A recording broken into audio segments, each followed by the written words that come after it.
Good evening, everyone, and thank you so much for joining us for another edition of Raising Vibration Radio. I'm your host, Reverend Raven, and tonight we have a special guest that will be joining us. His name is Bryn Durham. He's a reflexologist, and he also does energy clearing, and he's intuitive and can look to see where your blockages are. He's going to be offering a special tonight for our listeners, so be sure to listen in for all of that information, which will be presented later in the show. And also tonight we're going to be doing a moment of silence for our dear friend Roger Briggs, who's passed over to the other side, who is with us in spirit, probably in here right now laughing at me because I didn't know my guest was on another phone line, so you know how that can be. So again, I want to thank all of you guys for showing up, or that listen to us in the archives, because we have quite a bit of you that do.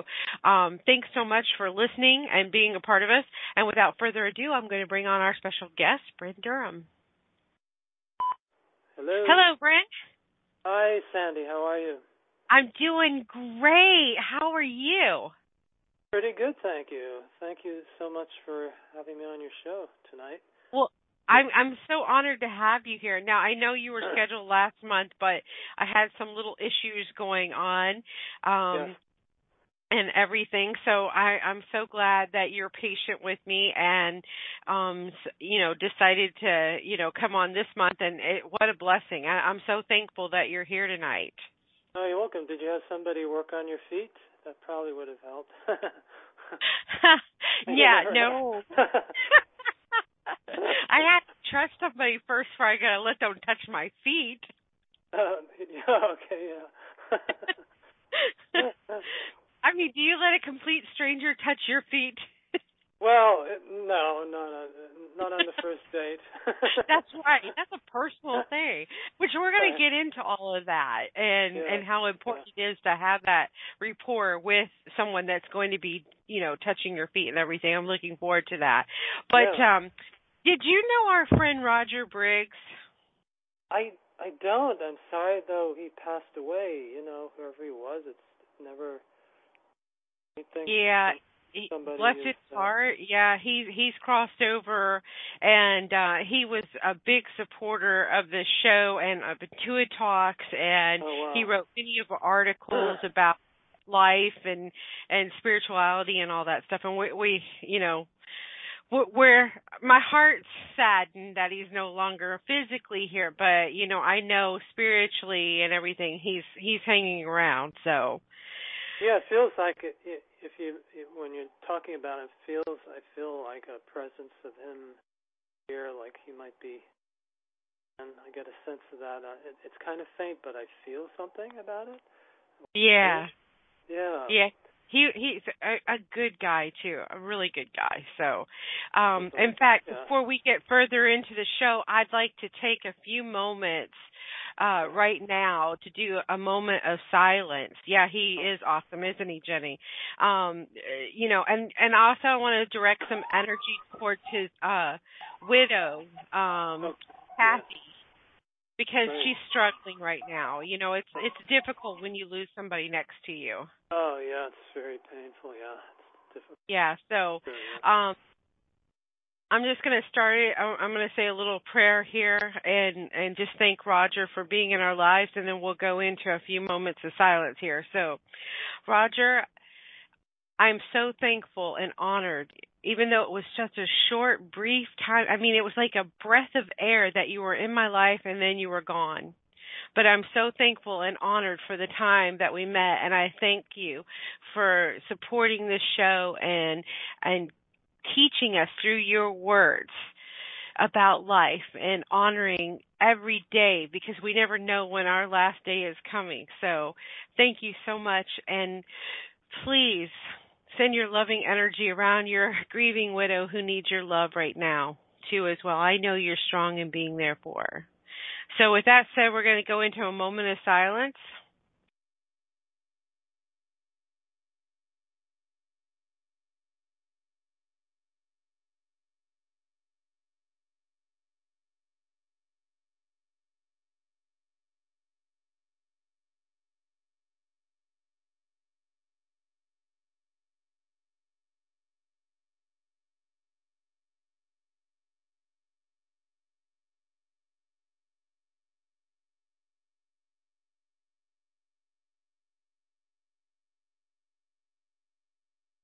Okay.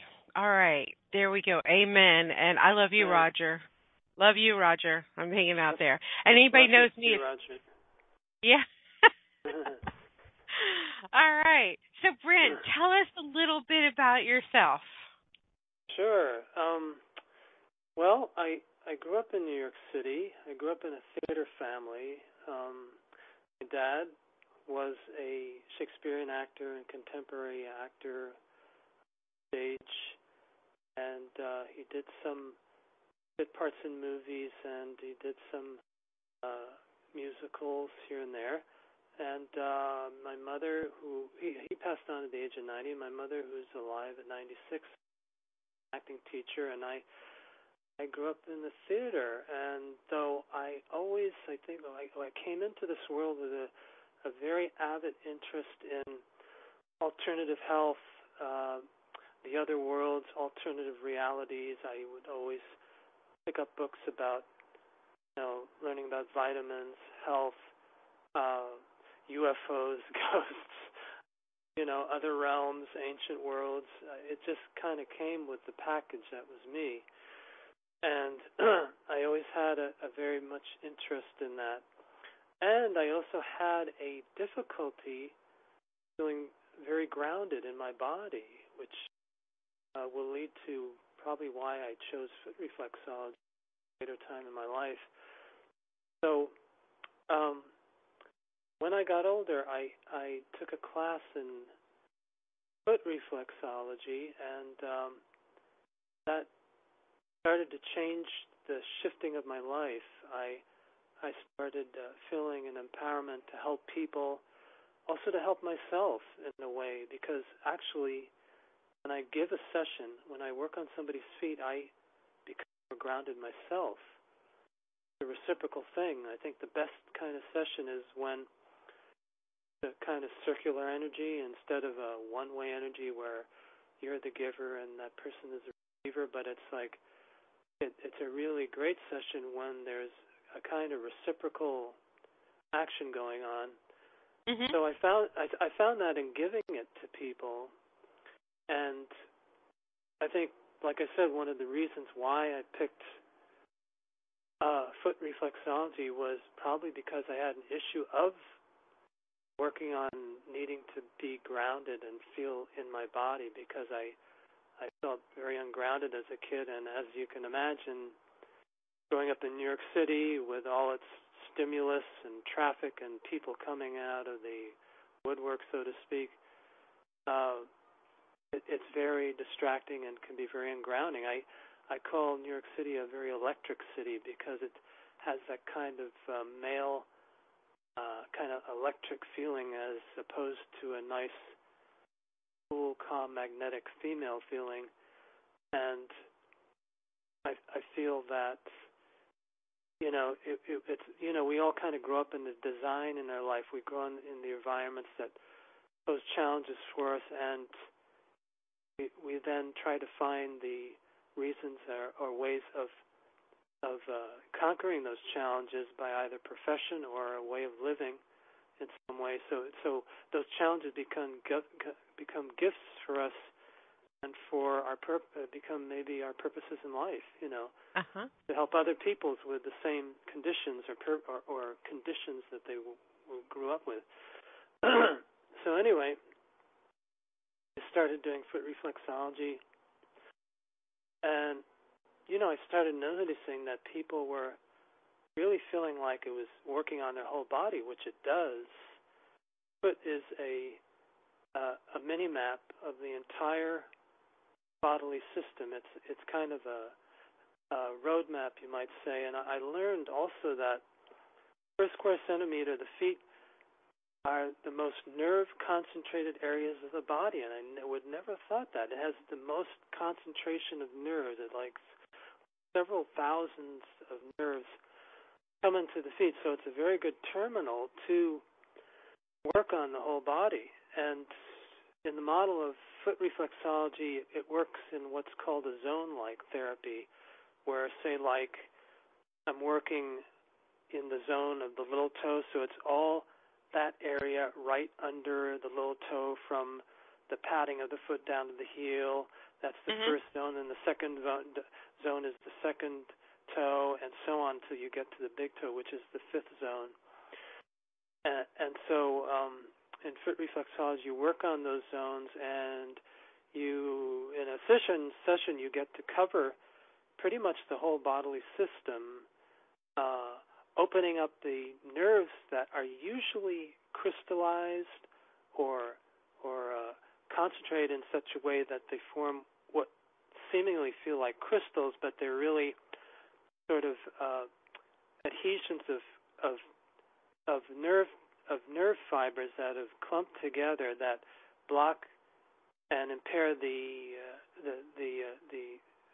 nerve functioning from that foot to the organ of the body. So what foot reflexology does over time is to open up those channels that are usually ignored in life, because usually we don't hardly ever touch our feet, or sometimes, we might have a friend who gives a little foot rub, but you never get a real, sometimes you won't get a real session with somebody really working into your feet where you can really open up those areas so that the organs work in a more free-flowing fashion in terms of the energy coming from the nerve endings in the feet to those reflex points in the body. Right. And those things that you were talking about, those little bundles of crystals in our feet. When people are rubbing over and doing the reflexology with the hands over the foot, it feels kind of like grit or movement and like little pockets of gas moving around. Yeah, it feels like little crunchies. In school, they called them crunchies because when you're working on them, you actually feel they're like little bumps in the road, so to speak. They're little, and they're really kind of these kind of crystallized adhesions of like a coagulation or community of nerves that have come together that are kind of bunched up and need to be kind of untangled, and it gets untangled by the foot reflexologist. Right. And so also what it can do is to help the body let go of toxins in the whole system, because when you work on the feet, you're moving a lot of energy. Right. Mainly for the fact that, like I said, the feet have the most concentration of nerves of all parts of the body. So you're really moving energy. So that's why, like after a session, I usually advise people to drink, a lot of water, because that will help the body to let go of what's been moved, Because if you think about it, water is so important. Water is like the transport system of everything in the body. It's like the river where the boats of nutrients flow into the cells, you might say. And like if you don't have enough water, no matter what good or bad food or good or bad supplements or drugs you use, they won't get in the cells. So the water is a vital sort of transport system for everything. So, like I said, it transports those toxins out of the body, eliminates it through the urine and sweat and whatever.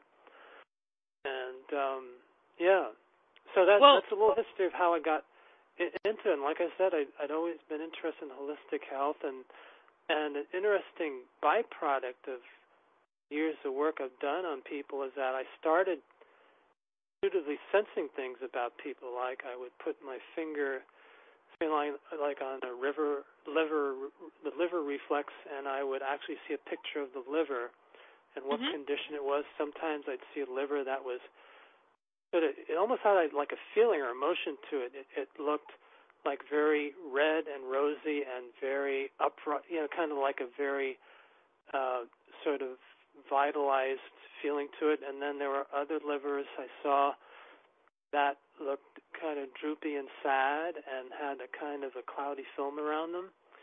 So I would point that out to people, and sure enough, they'd say, "Well, yeah, I've been working with a liver condition," or they'd say, "Yeah, I got my liver checked out, and it liver, so you're right on that." So, and then I started seeing sometimes people who had passed on of the client, or sort of standing around the table. That would happen now and again. and so it was.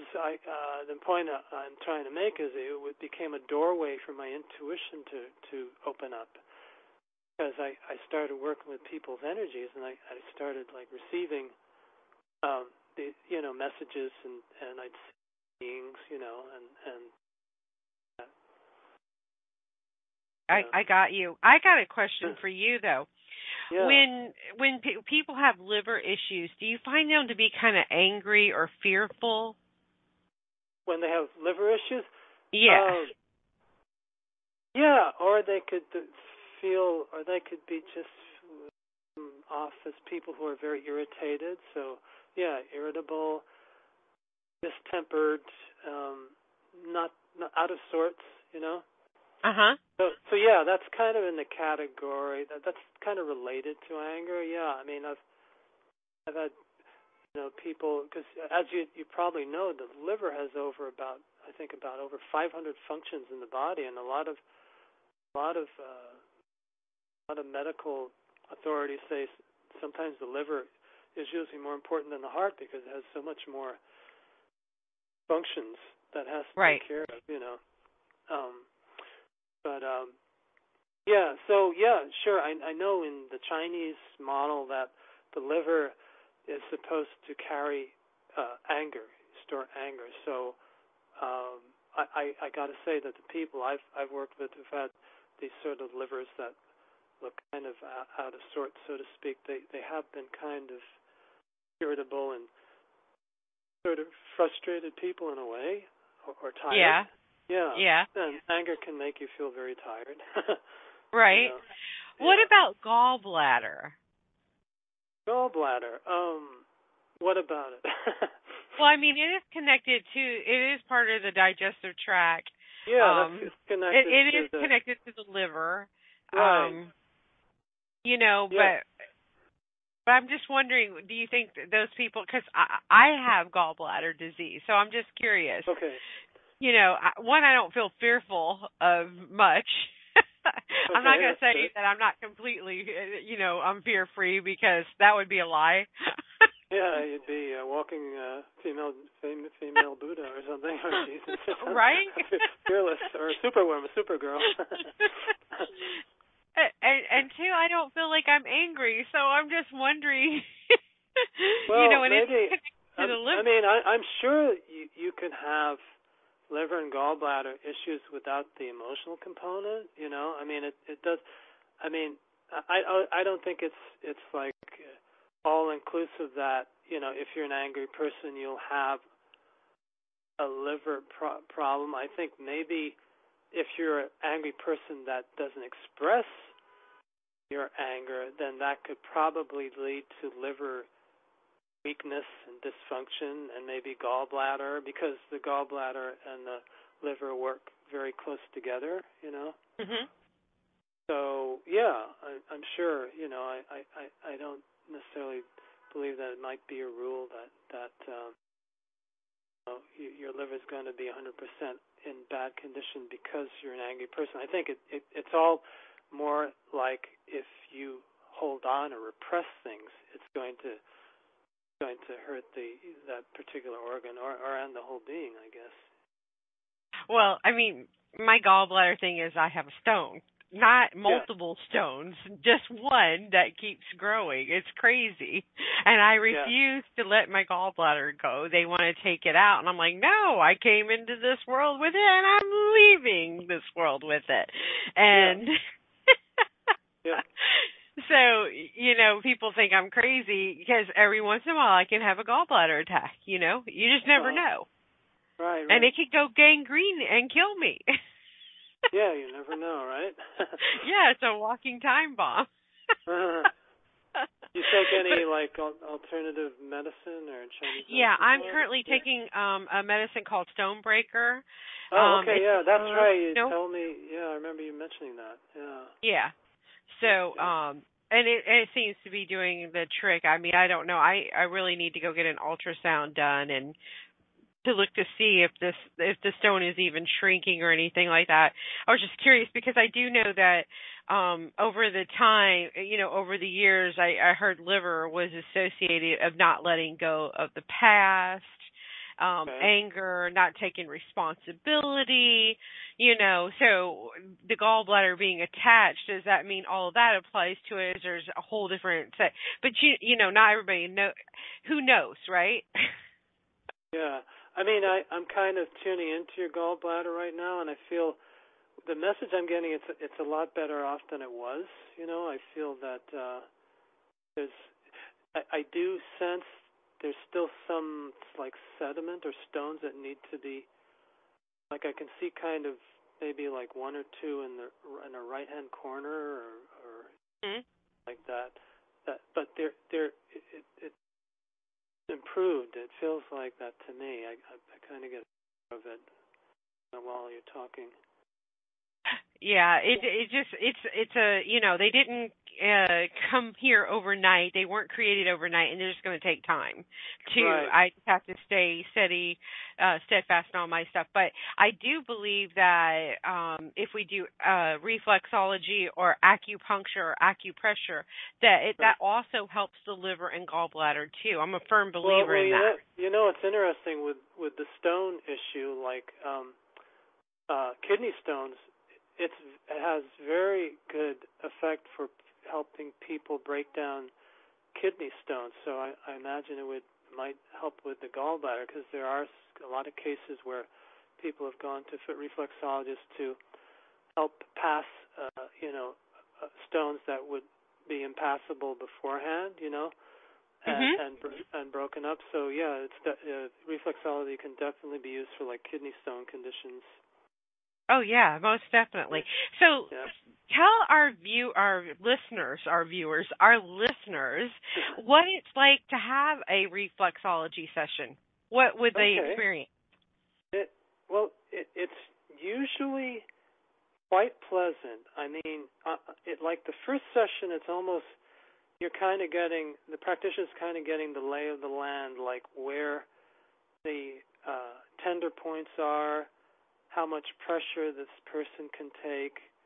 So I usually am in a kind of a detective kind of mode where I'm trying out different pressures and seeing how far I can go, and then getting to know the areas that are tender and how to work on them.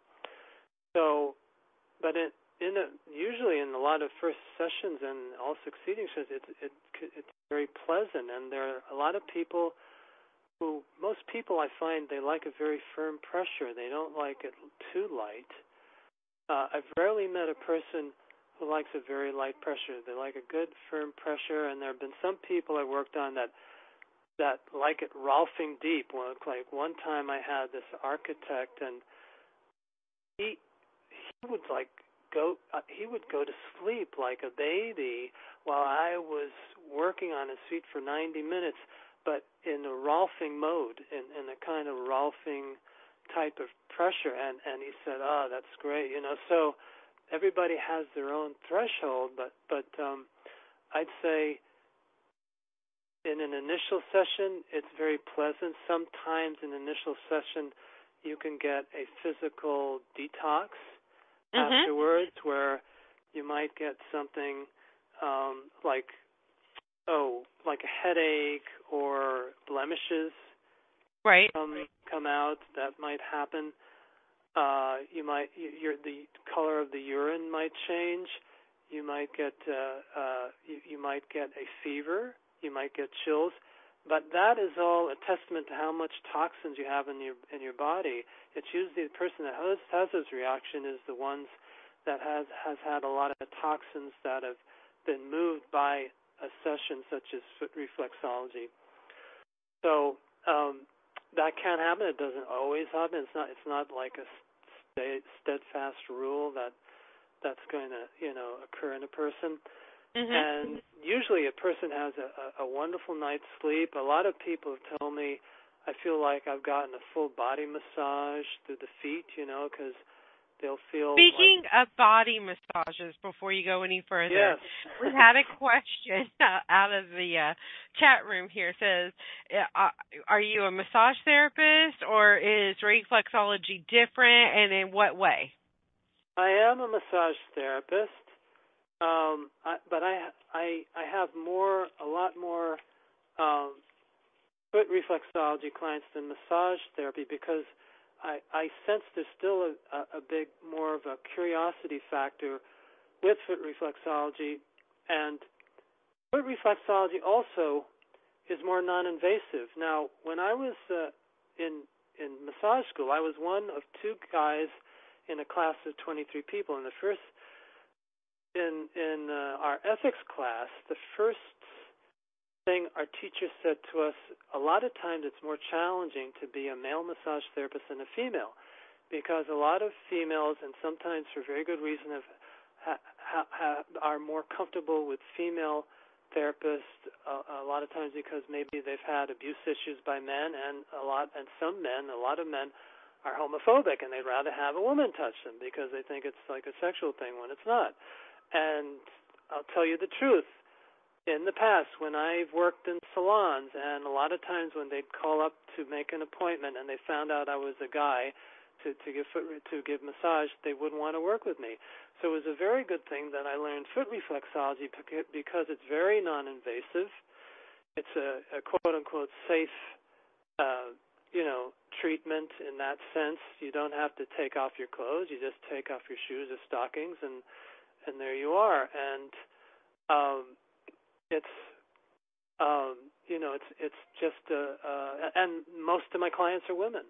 Where when I'm a massage therapist, most of my clients are men. Now, I'm not saying that happens with all men, but it's happened with me. So, and let's say, so to the question there, the difference is that, well, they all work toward a common goal. I think massage and foot reflexology, I feel with foot reflexology, of course, it's more in a concentrated area. It's using the thumb as in the thumb walking technique, where you're walking the thumb up the zones of the foot to stimulate and open up the sort of like the hard sole of the foot to make it more flexible and malleable, and have the circulation increase and the nerves activate, the dormant nerves that have been asleep or tangled up, like we were talking about, to be active again. And so those are the differences, really. I think, foot reflexology, and you can go deep in foot reflexology just like you can with massage. So those are some of the commonalities. I've been told that and I felt it when I've been worked on, that when you feel somebody work on your feet as opposed to somebody giving you a massage therapy, it's a very different, unique experience. And I've noticed that in clients when I've observed them as a practitioner, they go off into a kind of a zone where it's kind of a different way of going out when you're in massage. It's hard to describe, but they've told me that too. It's I've had massage before and I've gone out, but this is kind of different. I go out in a different way, and they usually can't put into words, so I trust them. And so it's a little different in that way, but maybe it gives, you're getting the same kind of brainwave change as in massage. Who knows? But right. All in all, I think there's not a lot of difference. It's just that I'm working with foot reflexology. I'm working on one area that represents the whole body, and with massage, I'm working on the whole body. Right. Now, can you compare reflexology to acupressure? Well, that's interesting, because there are about 5 or 6 main meridian lines that come into the foot. So, and in fact, there's a school of thought that says that that really what you're working on, it's not the zones of the feet that are the ones that are giving the effect of foot reflexology. It's that the practitioner is working on the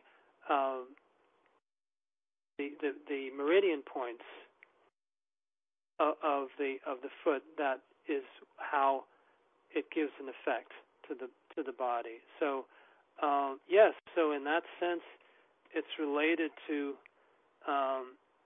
foot to acupuncture and acupressure.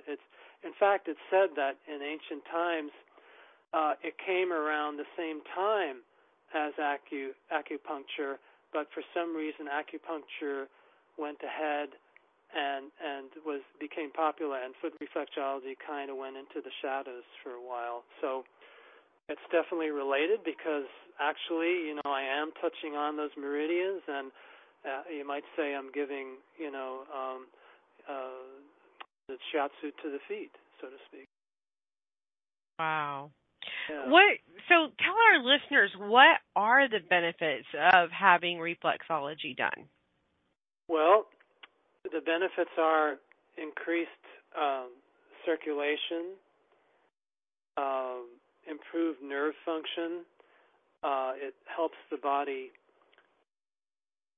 come into a state of what is called homeostasis, which is a dynamic state of balance. Mm-hmm. It's very grounding for a person. If you're a person who's very stuck in your head, it'll energetically pull you back down into your body and help you become more present. Like I said earlier, it helps the whole biological system run in a smoother fashion. And it's very balancing. It's very relaxing for the mind. It's actually very good. They've done studies of. They did a study in the past on Israeli soldiers that had come home from war, and they had a group of them, and they became a part of a study where some were given a placebo. Well, no, some were given. The group was given foot reflexology sessions, and they measured the after effects on the nervous system because these were traumatized war veterans, right? And they say that their nerves improved. They had better sleep, their aptitude, their more feeling of being in the moment increased instead of being kind of lost in the trauma of the past. So foot reflexology is something good for people with trauma because it's, like I said, it's very non-invasive, so it's safe. So that's a big factor in trauma. You want to feel safe because, of course, in a trauma situation you felt ultra unsafe. So you want something that's going to feel very nurturing and comforting, and yet be dynamic for the system to help the system get over the overwhelm of a traumatic event. So yes, it's just something wonderful for the whole system. I notice one thing, and a lot of my clients, when I'm observing them, as I work on them, that their breathing patterns change dramatically. It's very good for the respiratory system. It seems to open up the breathing in the diaphragm, lower belly, and lungs, because I've seen breathing patterns change where, like in the beginning of a session, I'd see a client where they might have had very shallow breathing, and all of a sudden it's almost like the breathing passages open up and the sinuses open. Sometimes the sinuses will drain, so it's very good for congestion in the bronchial sinus areas in the nose and upper lung area. So yeah, that's a very good, and like I said earlier, it's very good for helping people detox from toxicity, from toxins that they've incurred in their systems and all that. Right, because in life we are standing up a lot of times, right? So it's just like gravity falls, right, to the feet, and that's where it gets stuck, right? Right, and it's very good for couples too. It's a very good, you might say, intimacy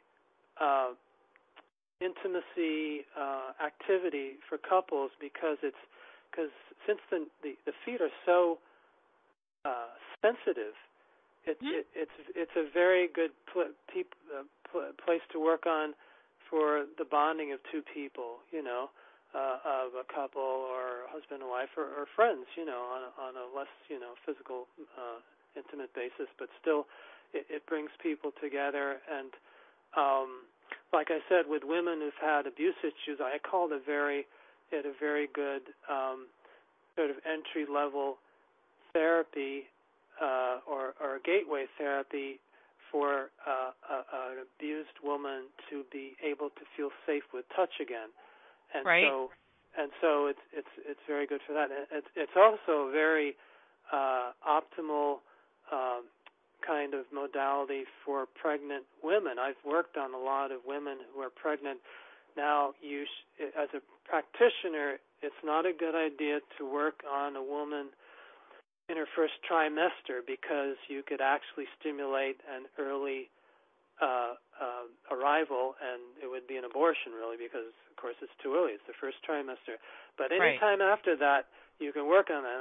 And I have worked on women after their first trimester, and it's excellent for the mother. It relaxes the mother, and, of course, the baby's feeling it.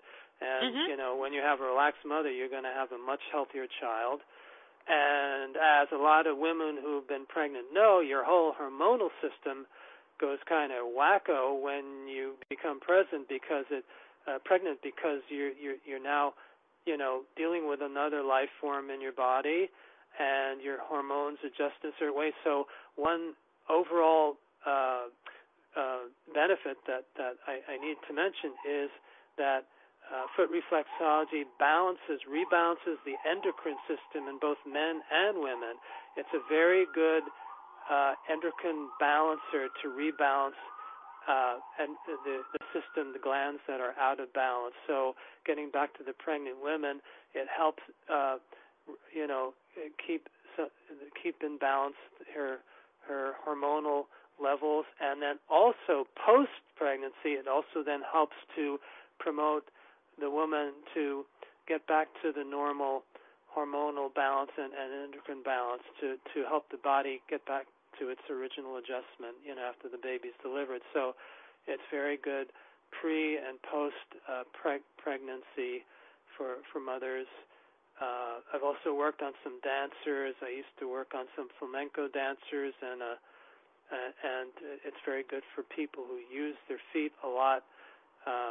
I tried once to get into the Boston ballet, but I think they had their own system there. But I had wanted to work with the ballet dancers. That would have been interesting because the ballerinas have to wear those toe-pointed shoes, so it would be very interesting to work on the feet of those people. But I never got to do that. So. Well, yeah, but look at, you're in New York City, and you got all those women wearing high heels, and they're cramming their feet in these tiny little thin shoes. So, wow.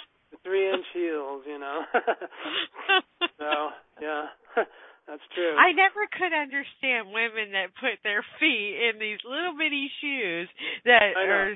Well, it's like, I think it's many different reasons. It's an image, status, fashion thing, right? It's like... I want to be comfortable. Yeah, exactly. And I don't, when you see a person, when you see a woman walk in those shoes, it looks so unnatural, and the spine is getting out of whack, and the whole back, spinal, alignment, and the lower back is it's just not a natural way to walk. No, exactly. Now, when you were talking about pregnant women and doing reflexology, you said present.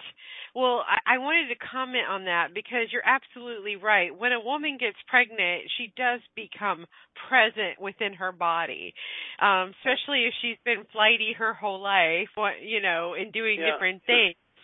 All of a sudden, you are brought back into your body to feel everything. I bet, yes.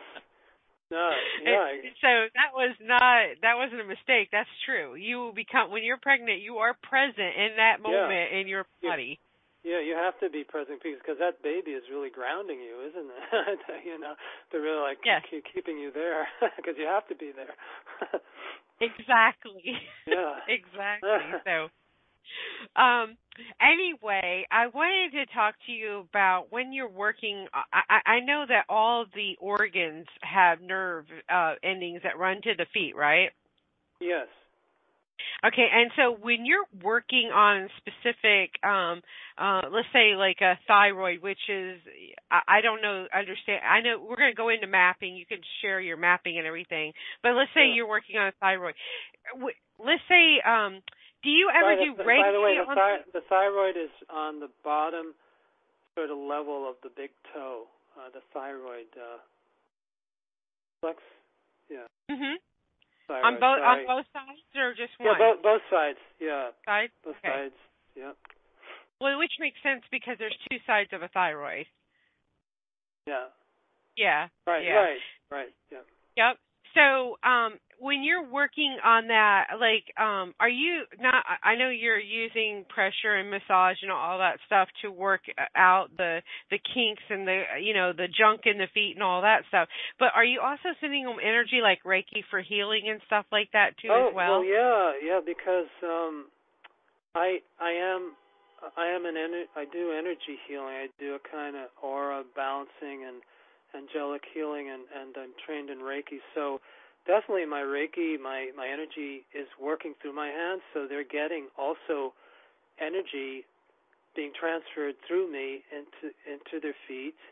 And I mean, even if you're, for goodness sakes, even if you're a person who's not trained in Reiki, you're always going to be giving off some type of energy. Hopefully it's positive through your hands, I mean, but so there's no way a person is not giving off energy. But I know for me, speaking for myself, that I give off energy into the feet. In fact, a lot of times I will, at the end, just put my right hand, the palm of my right hand, on the foot at the end, and just kind of, send energy into the body through the feet, and I can feel the energy going in. So yeah, definitely there's that aspect of it. It not only is the pressure of the thumb walking and the it's like massage-like techniques and thumb walking, but it's also the energy that's coming from that part of the body, the hands that are connecting to the feet. So yeah, there's that factor as well. Yes. And we have another question from the chat room. It says, is it true that feet have the most nerves in the entire body? Yes. I was talking about that earlier. I found out I was looking through actually medical websites, and these were like conventional medical websites, and I was wondering about the nerves in the feet, and sure enough, they said that the feet is the most nerve concentrated area of the body. Now, I would think other parts, like maybe the armpits, or just, because that's a sensitive area, or just, other. That's other more regions glandular. Yeah, right.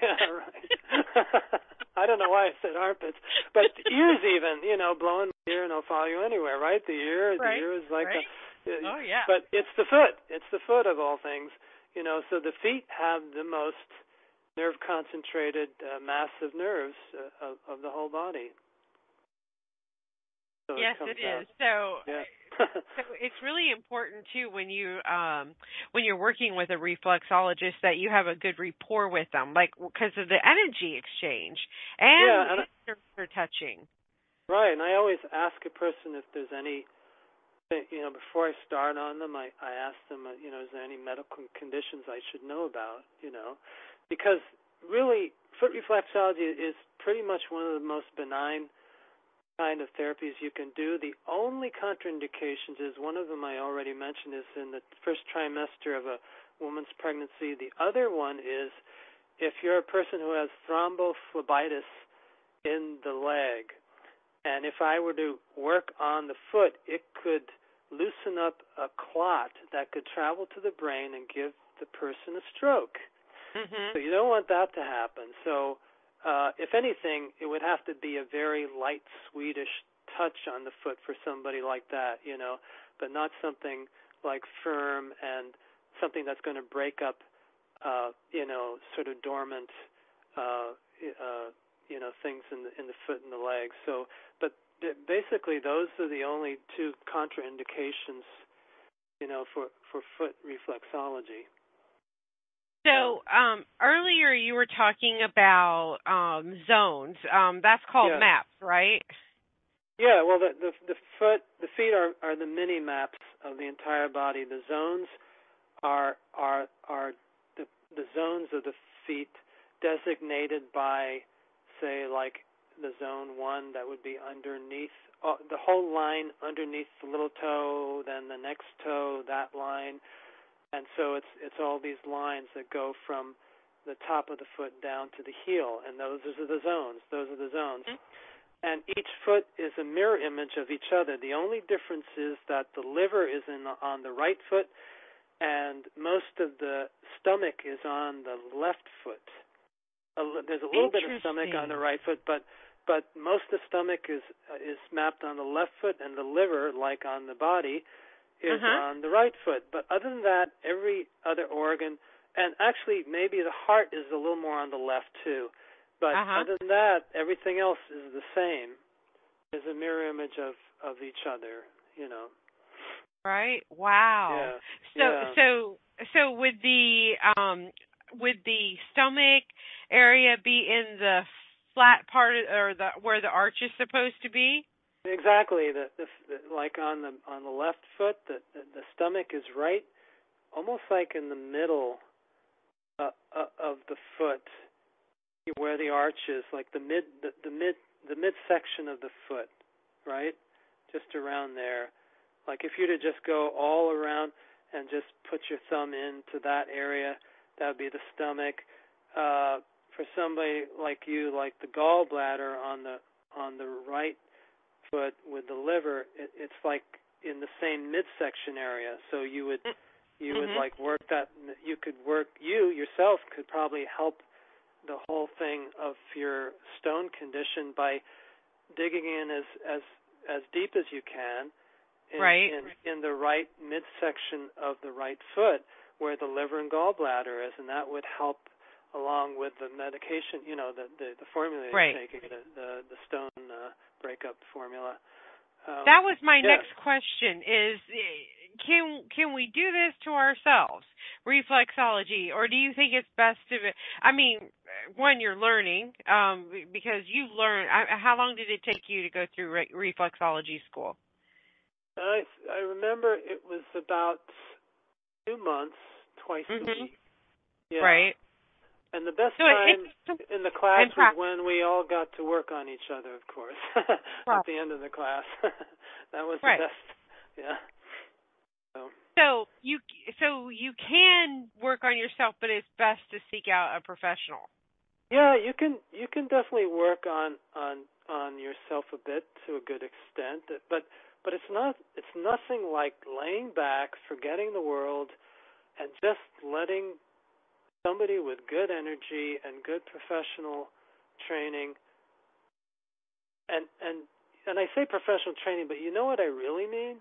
Because I found there are a lot of people who've never gone to school, that they work from their heart and their feelings, and sometimes those are the better practitioners than somebody who has a lot of technique.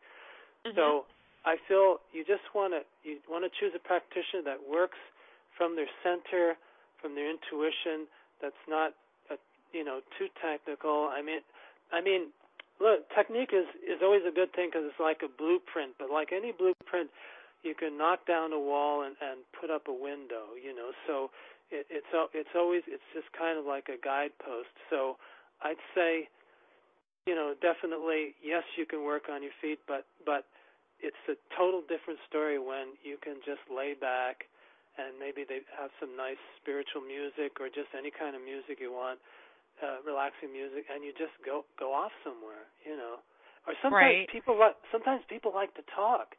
Sometimes it'll open up people that they want to talk about things that have gone on. So that happens a lot.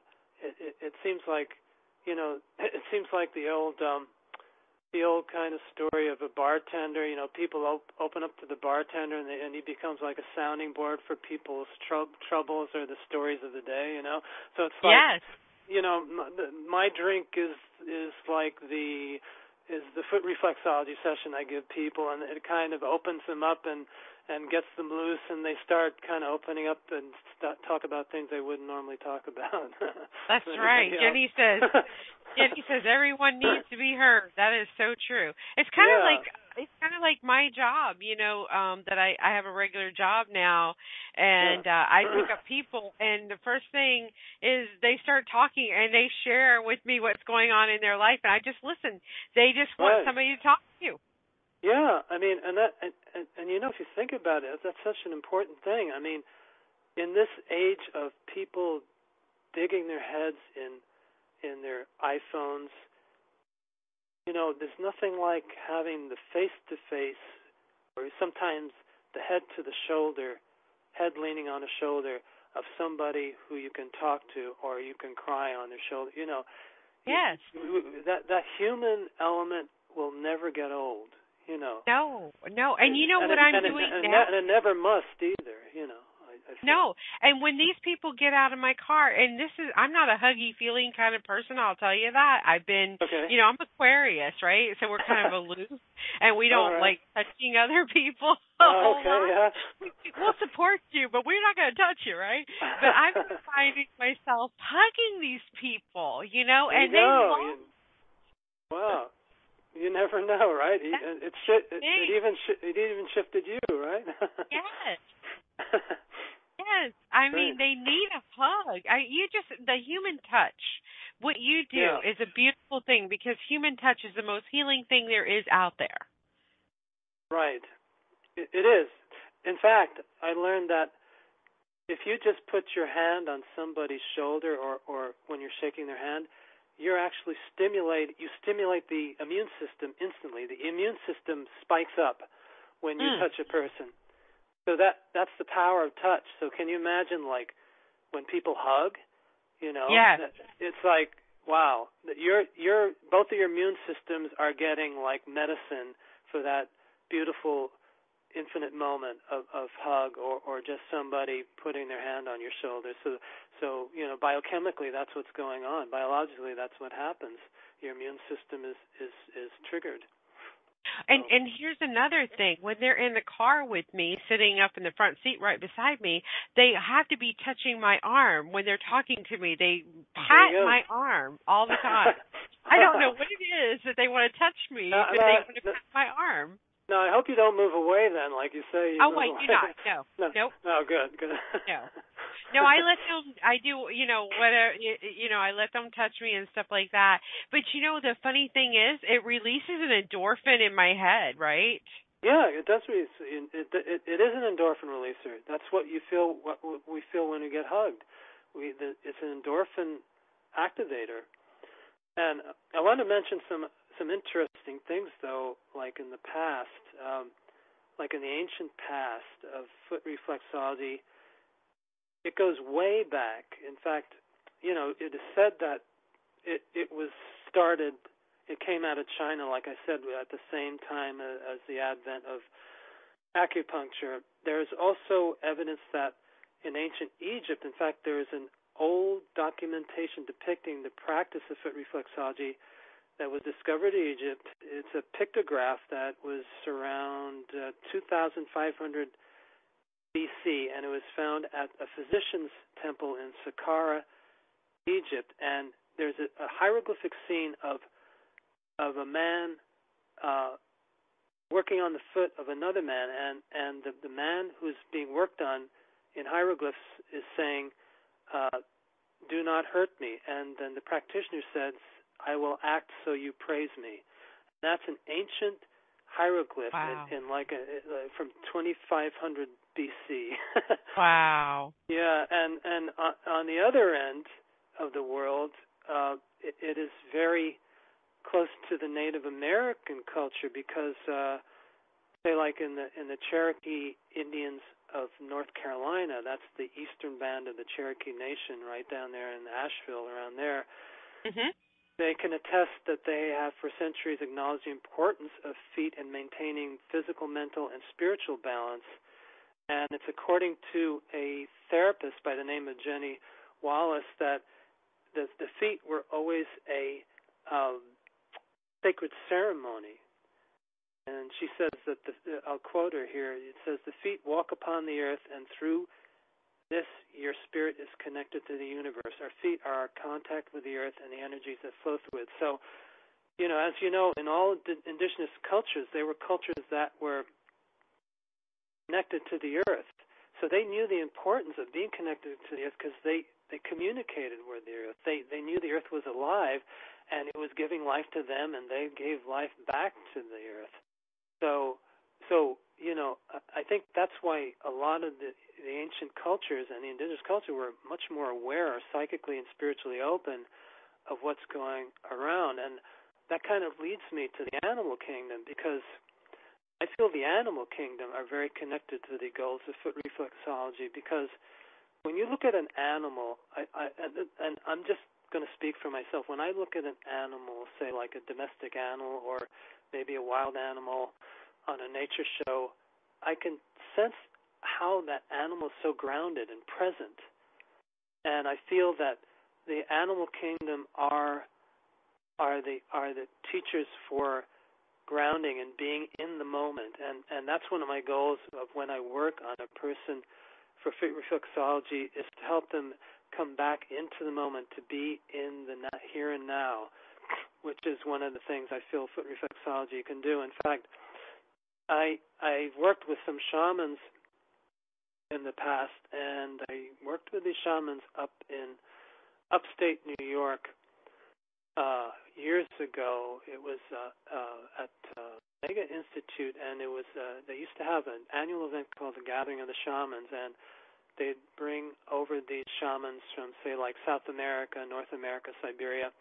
And one time I was working with these two Mayan teachers. They were experts on the Mayan calendar, and one of them was named Mercedes, and I was working with her one day and working outside, and all of a sudden I saw this beautiful praying mantis on this blade of grass, and I said, "Oh, look, Mercedes, look at this praying mantis." And she put her hands in a prayer pose and bowed to the praying mantis, and she said, "Us Mayans, we believe that the animal kingdom are our spiritual teachers. They have never gone off the path that God has given them, but us humans have, and the animals are here to teach us how to keep on the path that God gave us."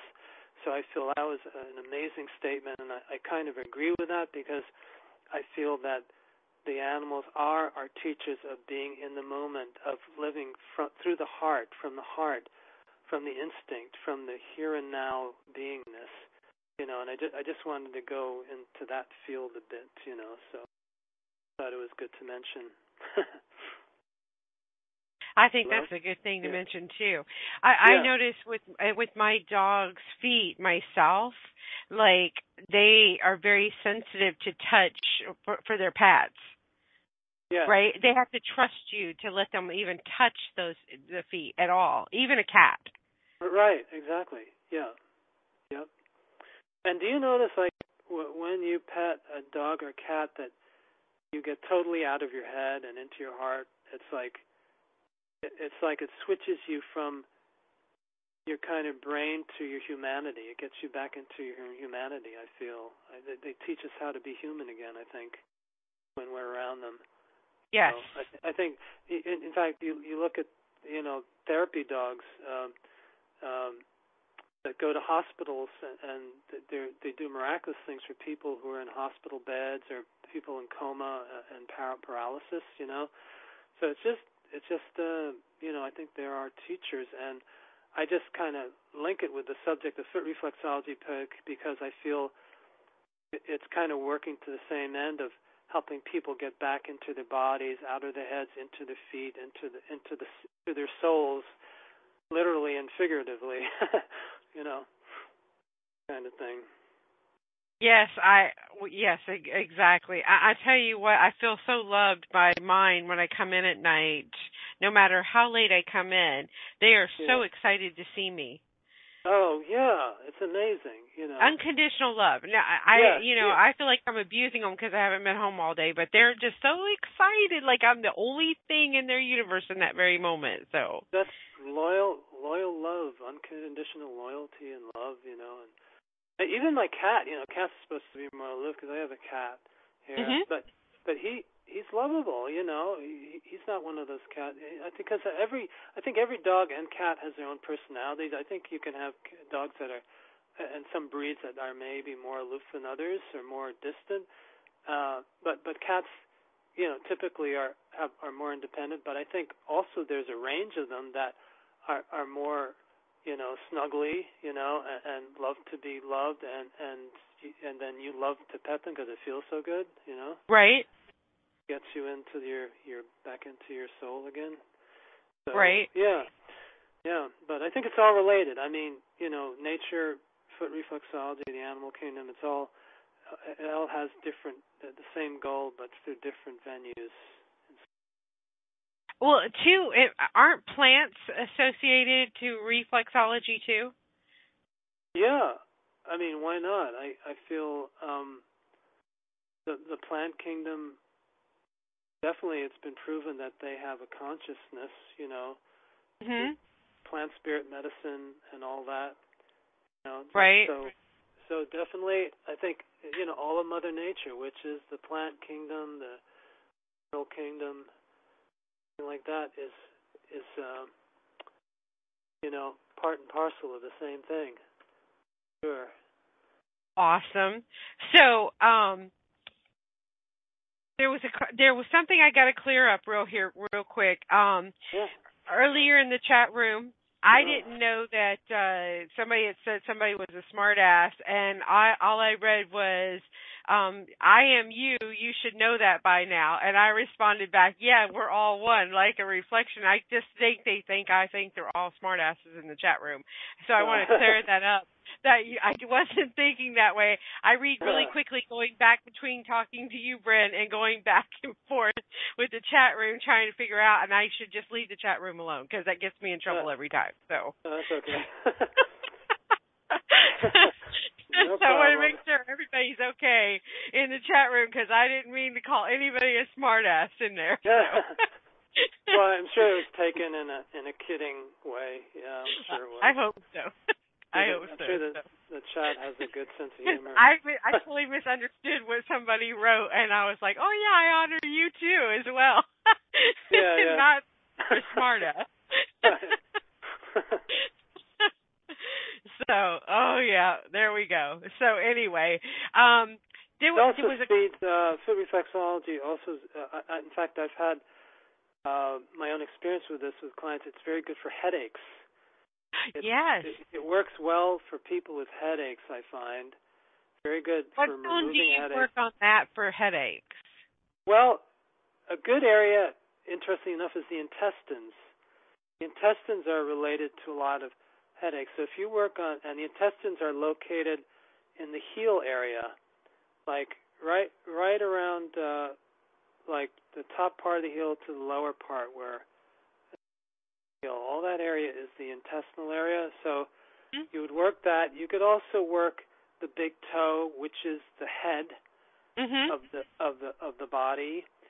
Well, the intestines make sense. You know why? Because usually most headaches are caused because we haven't emptied out our intestinal tract. Right. So that makes a lot of sense. Exactly. Yep. Big time. But then you would work on the big toe too as well. Yeah, but big toe, because you also work on you want to work on the area where it's at too, like just the head itself where the headache usually is. So you'd work on the cervical spine, which is the neck of the big toe. And in fact, if you look at the foot, the spinal column is on the foot too, and the spinal column is in the medial part of the foot. And if you look at that curve, it looks like a mini spinal column because the big toe is the area where the cervical spine is, Then there's the I forgot, thoracic, lumbar, and sciatic area that goes down to the heel, and it looks like a mini spine. It looks like it sure does. Yeah, and that's the spinal column, and that's where you work on the spinal reflexes. Now you talk about you're in energy work too as well. Tell us a little bit about that. Yes, I do a kind of it's a aura cleansing. I want to say I kind of merge the energy field of my hands with the energy field of the person on the table, and I kind of click into it, and then I can sense areas where there are blockages, where I might kind of move my hands to kind of scoop away the blockages, or I might feel there's an area that needs some energy, so I will kind of inject some energy into a depleted area. And then I also do a kind of along in the same session I do a kind of it's an angelic type of energy work where I call the angels to work through me, and I do kind of laying on of hands on different areas of the body that helps to rebalance, realign the energies. And I do that kind of modality. I also do intuitive readings. I do email readings over the phone. I do in-person spiritual intuitive readings. And I guess, shall I mention the special tonight? Yeah, go ahead. Let's go into it. I wanted to offer any of the people in the listening audience that are listening to me or that are going to listen to the archives there's two offers. One offer is for anybody in the New York City or surrounding area offer that and the way I work, I go to people's homes and do foot reflexology, so I do house calls. So I will go to your home and give you a foot reflexology. Now, usually I charge $85. I'm going to be charging for tonight's special $60. It's $1 a minute for an hour, or you can have a half hour for $30. Wow, that's great. And I come to your home, so people really love that because it's like they don't have to dress up and walk out in cold weather or the humid weather. If it's hot, I come to them. And then the other offer is for everybody included, even the people in New York City, that I will give a discounted intuitive reading. Spiritual intuitive reading, $1 a minute, or 45 minutes, $1 a minute. That's usually at a cost for like $70, $75. I do, and I can do it over the phone, or I can do a email reading, and I'm offering that tonight too for anybody who's listening. And that is that one is for people in New York and outside of New York, of course, because the telephone can go anywhere and emails can go anywhere. Right, exactly. So that's my offer. And I have a Facebook page. It's called Many Worlds Healing. That's the Facebook page, Many Worlds Healing. And, yes, we have a link on here. Yes, and I also do artwork. I have a line of 26 greeting cards that I have from my paintings that I sell as greeting cards. Some of my artwork is on the Many Worlds Healing site, so you can see some of them there. I want to put some more up there, but I do visionary artwork, and I never know when it's going to come through, so it's not every day, but I just kind of try to get in front of something every day and see what comes through. And it might be a vision I have, or it might be something in front of my eyes that is inspiring, and then I kind of start adding things to the canvas. They kind of pop up in my mind. so I do that as well, and I sell my greeting cards to people. So if you're interested in those, I can show you those through email or whatever, or on my site. Nice. Are they also on your Facebook page?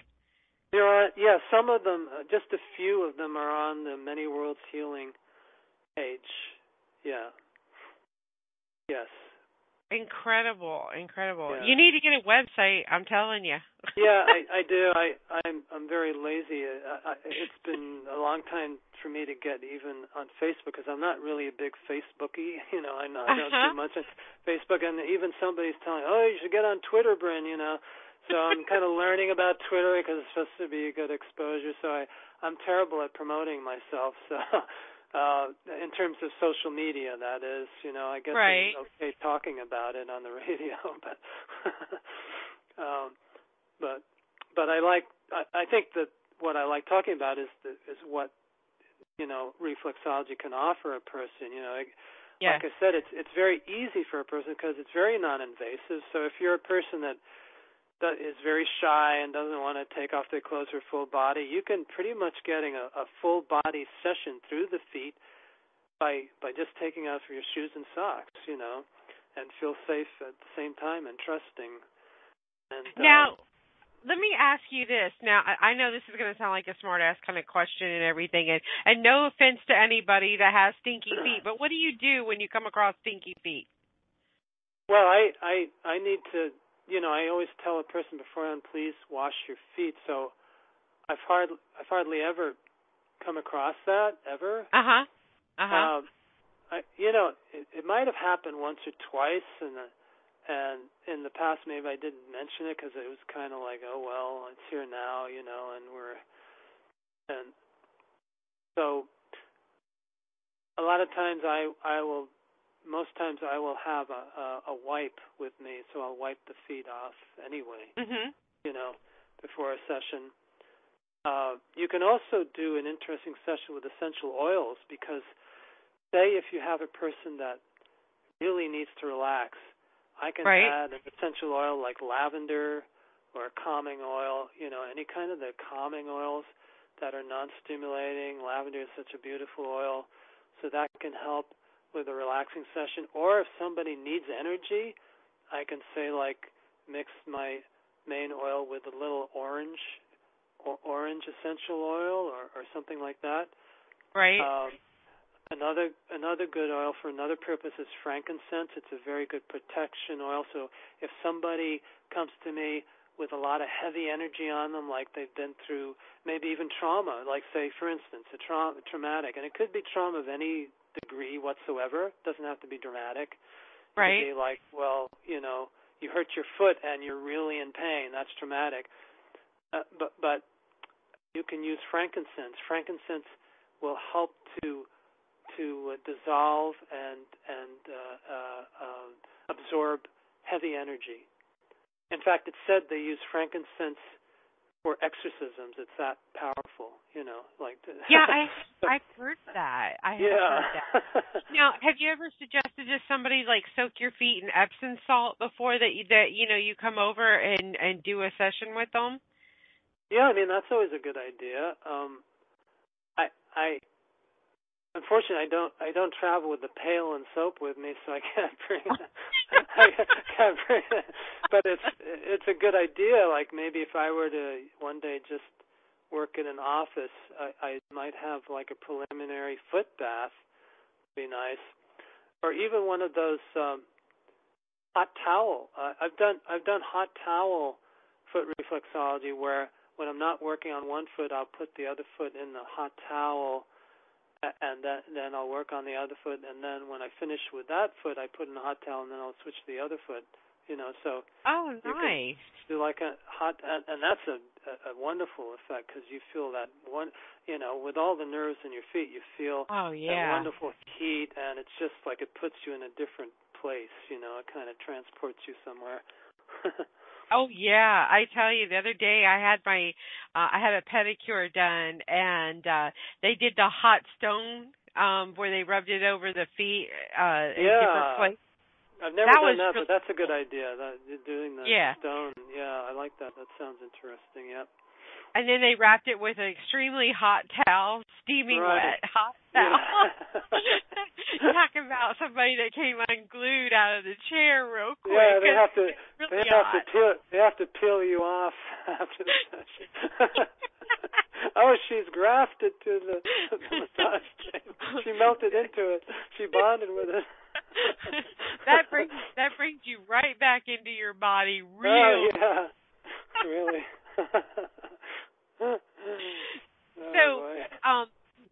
So what you're offering our listeners then is, one, if they're in the New York City area, you're offering a reflexology session with you where you come to them and it's $1 a minute. And then for everybody, I'm offering phone sessions for $1 a minute.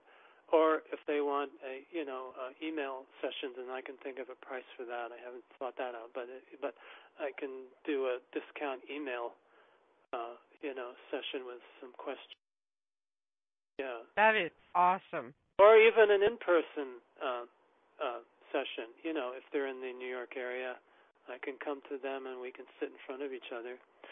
Sometimes I like the email ones because I can really sit with the question for a lot longer instead of having a person sitting in front of me, because then I can really meditate more on the question and just flow without the pressure of somebody waiting on me and with an expectant face, waiting for an answer or on the phone. What kind of questions do you get? Well, I get a lot of things, relationship questions, spiritual questions like, how's my inner growth? Career, any kind of issue. What I do is I tune into the name of the person, and I tune into the question, and I don't use any tools. I just use my intuitive gift of I have clairaudience, clairvoyance. I can smell a lot of times. Sometimes I go to the psychic development group, and one time I was reading a person there, and I smelled baked bread. It was like I could smell this wonderful bread that just came out of the oven. I asked her, "Do you love to bake?" And she said, "Yeah." She said, "I love baking bread. That's one of my favorite things to do." And I said, "Well, I just smelled it, Oh, and wow. it was so pungent. I mean, it came right into the room, and that happens now and again. That's not my strongest gift, but it's usually the clairvoyance and the clairaudience. I think clairaudience is probably number 2, or it goes between clairvoyance and clairaudience, number 1 and number 2. Okay, I'm going to put you on the spot, and what do you feel about me? Okay, let me tune in here. What's your last name, Sandy? Bigler. Ziegler? Bigler. Bigler. Oh, Bigler, Sandy. Big in life. Yes.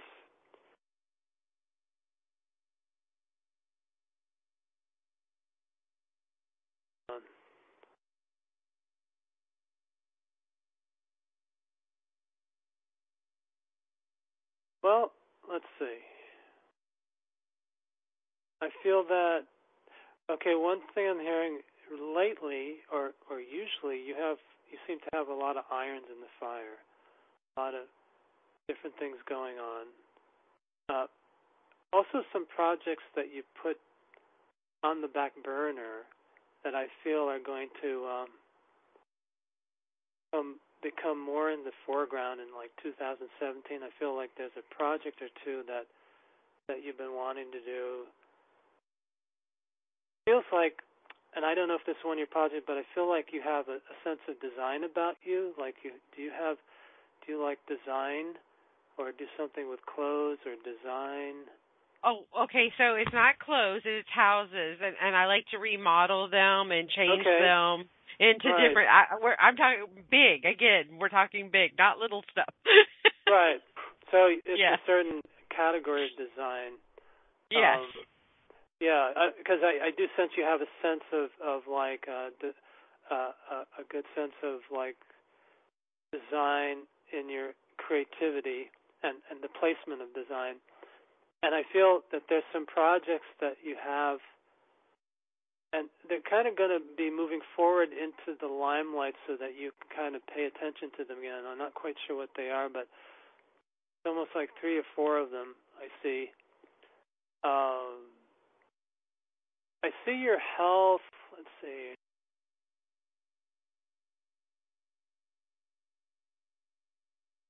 I feel like you need something like warming, like there's something about warming foods. You need some foods that have a warming aspect to them. Mhm. In some way. Right. I've been doing a lot of juicing and cold pressing and smoothies and stuff like that. And to tell you the truth, the whole time I've been talking to you, like my body's been on fire all of a sudden. Okay. Which is good. That's good energy. I mean, that's.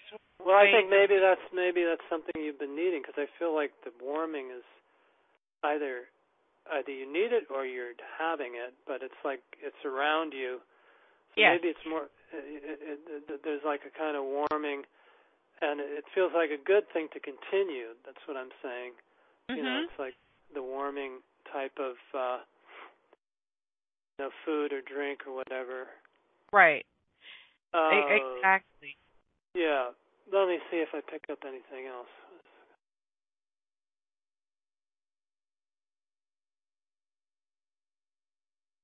And I do sense like in your lungs, they're working fine, but they need a little more exercise. They need some. Right. Yeah, they need some. There's they a need to get outside and walk around. Yeah. Yes. You could do. Yeah, there's a little yes. depletion there. It's not that they're malfunctioning, but they're like they want some more expansion. They want to fill up more the lung area. Yes. I'm right. a former smoker. I quit back in February of this year. Okay. And so they are getting fresh air all the time now, and they want more. It keeps going. I want more. I want more. I want more. Yeah, they're kind of like reaching out for it. Yes. But the healthier lungs are fine. See, do your lungs? I'm going to ask your lungs. Andy's lungs.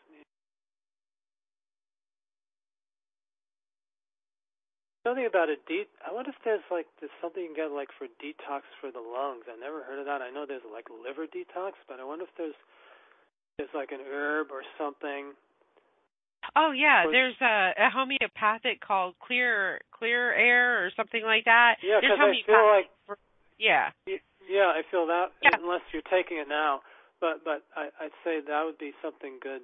But Roger's here with us tonight, and he died from lung cancer. So maybe you might be picking up on him, because I summoned him tonight here. Oh, so. Okay. Yeah, it could be, but I feel like your lungs is what I'm picking up. But I feel like that homeopathic might be good too, along with the breathing. You know.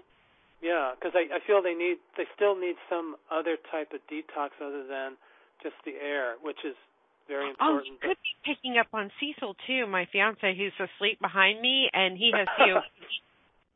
Okay, that's possible. I don't know, but I'm just but you think it's because he needs to get out and get some fresh air in them lungs. Okay, you know both of you could do it as a couple of activity. That's right.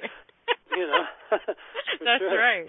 That is right. Well, great reading. Thank you so much. I mean, wow, you were spot on a lot of things, and you picked up. Thank you. So, yeah. So you guys. And I do feel these projects are coming up for you. There's going to be something moving. There's actually something moving kind of fast into the foreground. You'll notice it soon. It'll come back to you. I already did notice it, and it is coming back. It's really amazing. Oh, okay. So it is, and so I'm looking. Good. That's good. Yes. Yeah, you were absolutely right. It's already started, and so I'm happy and pleased about that, and the future looks very bright, and I'm so happy to be alive. Every day I wake up and I say thank you, just for being. Now, did you have another dog at some point other than this dog? Yeah. I have 2 here, but I have one that passed away. There's the one in the spirit world. I don't know. Was he a dark dog, like dark-haired? She was. She just passed away this summer. Yeah, she's on your right-hand side. She's right there, and I just saw her. She's kind of very happy. She has this dark hair. Does she have long, kind of floppy ears or floppyish ears? Well, they were, it wasn't like really long, but they were, long. Longish, yeah. Yeah, longish. I saw a dog, and she's just around here, and she says she's just keeping you company. She's not ready to move. She's telling me right now she's not quite ready to move any further yet where she is. Right. She's not ready yet. That's what she's saying. She wasn't ready when I had to put her to sleep either. She was pissed. Yeah. Yeah, okay. She was so pissed. Maybe that's the unreadiness that maybe she still has then. Yeah, because she feels like she's still wanting to be with you. Like I kind of can feel her like etherically licking your face with her tongue. Yeah, she lays over. She was a big dog. She was about 96 pounds, and she laid over on my side of the bed. She was Cecil's dog, but when I came into the picture 8 years ago, she and I just bonded instantly, and she always slept on my side, and she always protected me, and she was always there for me. And it was really, really hard to have to put her down, but she was not eating anymore, and she had some kind of stomach issues. So right. Yeah, no, she's still very attached to you, and she's not ready to move any further into spirit world, which is fine because you take your time as the time you need to take, right? Yes. Yeah. So that's fine. She's there, and she's hanging out. Yeah. Aw. I'll have to tell Cecil when he wakes up. I'm surprised y'all didn't hear him snoring while we've been doing the show. Y'all haven't heard him. I didn't even know there was another person there. I don't hear anybody. I was surprised there were no sirens because I live in New York City here, and I live 1 block down. There's a hospital. 2 blocks up, there's a police precinct, and then now and again, Con Edison works on the street. So usually every 20 to 25 minutes, there's a siren going off somewhere. Yeah, so we heard a couple while you were talking. Oh, okay. I probably am so used to them, I didn't even notice. Yeah, we were like, Jenny said, "There's the popo," and I said, "Yeah, bad boy, what are you gonna do?" And the chat room. Right. That's the theme song. Right.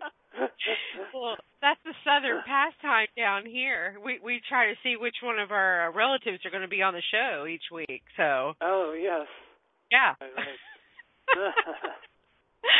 All right. Well, we have come to it is the 10 o'clock hour. I want to thank you, Brent, so much. I want to just give out my email address. It's Bryn Durham, BrynDurham @gmail.com, and it's Many Worlds Healing, the Facebook page, so you can contact me there. It's Bryn Durham @gmail.com.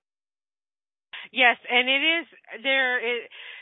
When people access the archives, they will have that because there is your email and your Facebook link is right here in the presentation window while we did the show, and so they can access it. All they have to do is press the link there or copy your email address to email you. Okay, great. Okay, so that information is here.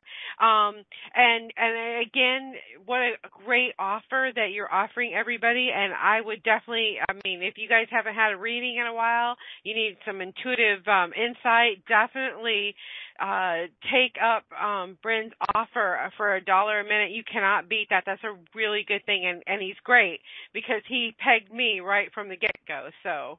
Okay, thank you. You're welcome. All right. Well, thank you so much for being on the show. Thank you. I enjoyed letting people know about Foot Reflexology and talking to you, Sandy. And it was fun and educational, I hope. It was. Thanks again for sure. And I hope to have you again on in the future. Yeah. You're absolutely amazing and very interesting. So thank you. Thank you. Okay, good night, everybody. Thank you, Sandy. All right. Good night. Thank you. Good night, everyone. Thanks so much for coming to the show, and be sure to join us next Monday night when we have a reggae star from the Cayman Islands joining us, Tommy T. So we're looking forward to having you guys here next week, too. Good night, everyone, and thanks so much. Bye-bye now.